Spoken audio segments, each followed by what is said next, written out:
کہ اس خطے پہ حملہ تک نہیں کیا، اس قابل نہیں سمجھا کہ اسے غلام بھی بنا لیں، اس قابل نہیں سمجھا گیا. لیکن یہ خطہ اس قدر عجیب و غریب خطہ تھا کہ دنیا کے ہر ملک پہ دوسرے ملکوں نے، کیونکہ اس وقت زمانہ یہ تھا کہ مائٹ از رائٹ، جس کے ہاتھ میں ڈنڈا اس کی بھینس، جس کے پاس طاقت ہوتی تھی بڑا ملک چھوٹے ملک کو ہڑپ جاتا تھا اور اپنی حکومت بڑھاتا چلا جاتا تھا، چاہے رومن سویلائزیشن ہو، چاہے گریک سویلائزیشن ہو، ایرانین سویلائزیشن، یا کوئی سا بھی ہو.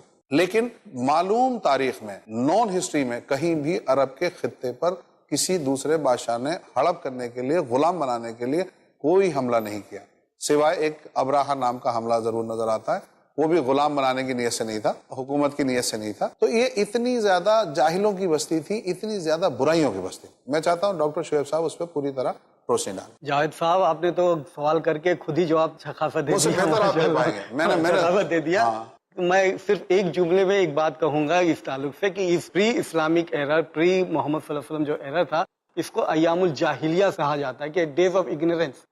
ڈیز آف اگنورینس اس معنی میں کہ یہ لوگ کعبہ کا جو طواف کرتے تھے ننگے طواف کرتے تھے. وہ یہ کہتے تھے کہ ہم پیدا ہوئے بغیر کپڑے کے، تو ہم کپڑے کے ساتھ میں کس طریقے سے ہم اللہ کے سامنے طواف کریں گے، ہم تو بغیر کپڑے ہی طواف کریں گے. تو ننگے طواف کرتے تھے، عورت مرد سب ننگے طواف کرتے تھے. اتنے گزرے تھے کہ جو زمین پر خون گر جاتا تھا اس کو چاٹ لیتے تھے. اچھا یہ میں آپ کو ٹوک رہا ہوں، طواف کی بات آپ نے کی کہ طواف کرتے تھے، مطلب خدا کو مانتے تھے یہ لوگ؟ خدا کو یہ مانتے تھے، خدا کے ساتھ میں شرک کرتے تھے. ہاں یہ بڑی اہم بات ہے. ہاں خدا کو مانتے تھے. یہ پری اسلامک ایرا میں عربیہ میں یہ نہ سمجھا جائے کہ اہل ہنود کی طرح یا ان لوگوں کی طرح جو خالص خدا کو کسی مورتی میں دیکھتے ہیں، اس طرح کے لوگ نہیں تھے. وہ خدا کو مانتے تھے اور خدا کے روپ میں مانتے تھے، ان کے شریک پیدا کر لیے تھے. ٹھیک ہے نا؟ تو اس طریقے سے ماحول تھا، نوچ کھسوٹ مار کاٹ، یہ تو عام بات تھی. بلکہ ایک شخص ہے وہ اپنے سوتیلی ماں جو اس کی ماں ہے اس کے ساتھ شادی کر سکتا تھا. ایک عورت جو ہے 10 شوہر رکھتی تھی، اور جس شوہر سے اگر بچہ پیدا ہوگا تو جس کی طرف وہ اشارہ کرتے کہ یہ اس کا بچہ ہے،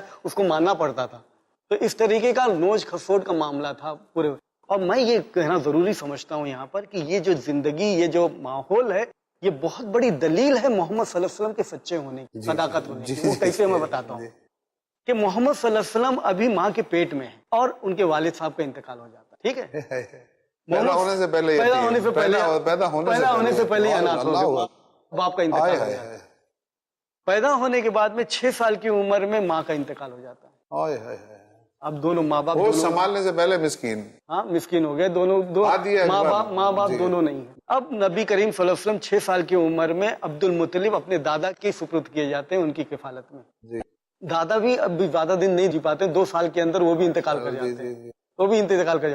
اب ان کی کفالت چلی جاتی ہے ابو طالب کے ہاتھ میں. ابو طالب ان کی کفالت بڑے تک کرتے ہیں. لیکن سوچنے کی ضرورت یہ ہے کہ ایک بچہ جس طریقے سے بڑھ رہا ہے، نشو نما پا رہا ہے، 6 سال کا ہو رہا ہے، 7 سال کا ہو رہا ہے، 10 سال کا ہوگا، 8 سال، کون سے ماحول میں ہو رہا ہے؟ یہ ماحول تو ایک دم برائی سے بھرپور ماحول ہے. ہاں میں اسے برائی سے بھرپور ماحول میں جہاں پر شراب ایک دم عام ہے، وہ شراب جو عام تھی گھر گھر کے اندر، نبی کریم صلی اللہ علیہ وسلم کے منہ میں ایک قطرہ نہیں گیا. میں یہ پوچھتا ہوں کہ کس طریقے سے یہ ممکن ہے کہ وہ ماحول میں شراب جہاں پر گھر گھر کے اندر ہے، نبی کریم صلی اللہ علیہ وسلم کے منہ میں قطرہ نہیں جا رہا. کس کی رہنمائی ہو رہی ہے؟ یہ تو اللہ ہی کی طرف سے ہو رہی ہے. نہ باپ کی دیکھ ریکھ ہے ناظرین، اچھا اس سے نہ ماں کی دیکھ ریکھ. اس سے بڑی بات یہ کہ ہر گھر کا، بلکہ نبی کریم صلی اللہ علیہ وسلم کے گھر کا بھی جو مذہب تھا، دین تھا، وہ مورتی پوجا تھی، آئیڈل ورشپ تھی. کعبہ کے اندر 360 بتیں رکھے ہوئی تھی. گھر کے اندر ابو طالب کا دین وہی ہے، پورے فیملی کا وہی دین ہے، پورے سماج کا وہی دین ہے، وہی مورتی پوجا کرنے کی دین ہے. لیکن نبی کریم صلی اللہ علیہ وسلم نے بچپن سے لے کر کے بڑے تک 40 سال کی عمر تک کبھی بھی اپنا ماتھا، اپنا سر مورتیوں کے سامنے نہیں جھکا. یہ اپنے آپ تو پاسبل نہیں ہے، نبی ہونے کی دلیل ہے نا. برائیوں کی طرف اور آتے ہیں. اور پھر اس کے بعد میں نبی کریم صلی اللہ علیہ وسلم ایسے نوچ کھسوٹ، ایسے لوٹ مار کے ماحول میں ان کو ٹائٹل ملتا ہے الامین الصدیق. الامین الصدیق، کہ سچے اور ٹرسٹ وردی. اب سوال یہ بہت بڑا اٹھتا ہے کہ جو شخص 40 سال کی عمر تک اپنی ذات کی خاطر، دنیا کی خاطر جھوٹ نہیں بولتا ایک بھی مرتبہ، وہ 40 سال کی عمر ہوتے ہی فوراً لگاتار روزانہ سینکڑوں جھوٹ بولتے چلا جا رہا ہے. بہت تیزی سے جا رہے ہیں آپ. ایک منٹ آتے ہیں اس پہ شعیب بھائی. سوامی جی ابھی ڈاکٹر شعیب صاحب ہمیں بتا رہے تھے کہ پری اسلامک ایرا جو ہے اس کی برائی ہے. اس کی برائی یہ تھی شراب عام تھی، لوگ جھوٹ بولتے تھے، جھگڑے کرتے تھے. کئی بار ایسے جھگڑے ہوتے تھے کہ سال سے سینکڑوں سال سے جھگڑے چلے آ رہے ہیں. لوگ وجہ بھول گئے ان کبیلوں میں جھگڑے کیوں ہیں، لیکن وہ دشمنیاں چلی آ رہی ہیں. بچیوں کو، لڑکیوں کو بے عزتی سمجھتے تھے، زندہ دفنا دیا کرتے تھے. سب کر دیتے. کیا آپ کو اس ماحول کی ان برائیوں میں کہیں وہ برائیاں نظر آتی ہیں جو دانووں کے سماج میں یا لنکیش کے سماج میں یا ان سماجوں میں جہاں پر ہندو دھرم کے حساب سے اوتار اور ہادی یا ہدایت دینے والے اتارے گئے، وہاں جو بیماریاں تھیں، جو برائیاں تھیں، ویسی برائیاں یہاں نظر آ رہی ہیں آپ کو؟ ایک مرتبہ کا واقعہ میں بتاتا ہوں کیا ہوا کہ نبی کریم صلی اللہ علیہ وسلم جہاں پر گانا بجانا ہو رہا تھا وہاں اس طرف اپنی عمر میں 10-15 سال کی عمر رہی ہوگی، وہاں چلے گئے. وہاں جانے کے بعد حالانکہ غلط تھی، گانا بجانے کو آتی، اللہ پاک کا کرنا یہ ہوا کہ وہاں پہنچتے کے ساتھ ان کو نیند طاری ہو گئی. قرآن مجید کی ایک اچھائی حضرت محمد صلی اللہ علیہ وسلم کی اچھائی بن گئی. بلکہ ہم اس شبدوں میں کہیں کہ قرآن مجید حضرت محمد صلی اللہ علیہ وسلم پر اتری، اترنے کے بعد آپ کے دل میں اتری اور دل سے اترنے کے بعد آپ کے کرموں میں اتر گئی. حضرت محمد صلی اللہ علیہ وسلم کا جو عمل تھا، جو اخلاق تھا، اس کو پڑھنے کے بعد میرے منہ سے ایک ہی چیز نکلی، نہ بھوتو نہ بھوشیت. ایسا انسان نہ کبھی پیدا ہوا ہے نہ کبھی پیدا ہوگا. کہ میں ہندو ہوں مگر ایمان رکھتا ہوں محمد پر، میں ہندو ہوں مگر ایمان رکھتا ہوں محمد پر، کوئی انداز تو دیکھے میری کافر ادائی کا. والذین لا يدعون مع اللہ الہا